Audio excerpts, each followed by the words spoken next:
Okay, I'm here with Josh Cook, and we're in his truck, and he's just going to tell us a little about it.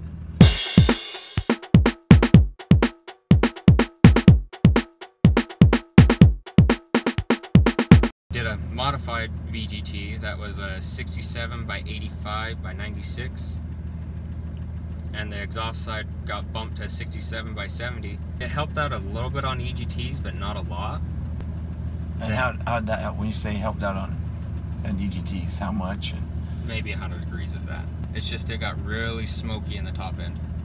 Gotcha. So you could get on it, instead of seeing just that little bit of puff that comes out now, you'd see it puff out and then it just start getting darker and darker the higher up in the RPMs I got. You could almost tell that the motor's struggling to get the air out. Couldn't get out quick enough. I find it funny where I was running 50 PSI boost on that setup, and this one's running maybe 38 tops, and I get more power out of this setup. It's definitely noticeable this one flows more air on both sides. And what is this setup? Right now it's the 66, 74, 14 centimeter housing. It's a 0.8 AR. And this is on your 2007.5, so you have a 6.7. Correct. And you have the DPS 3rd gen swap kit, right? Correct. Okay. And tell us about what has that done for your performance?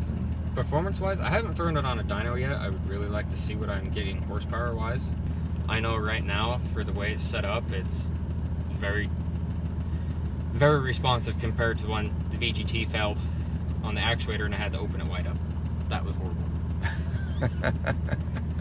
I had to open that housing up completely, and it wouldn't spool till 2500.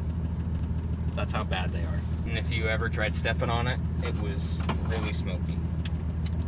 Not a little bit. Like if you were to step on it right here, I could block out this entire section right here. It was bad.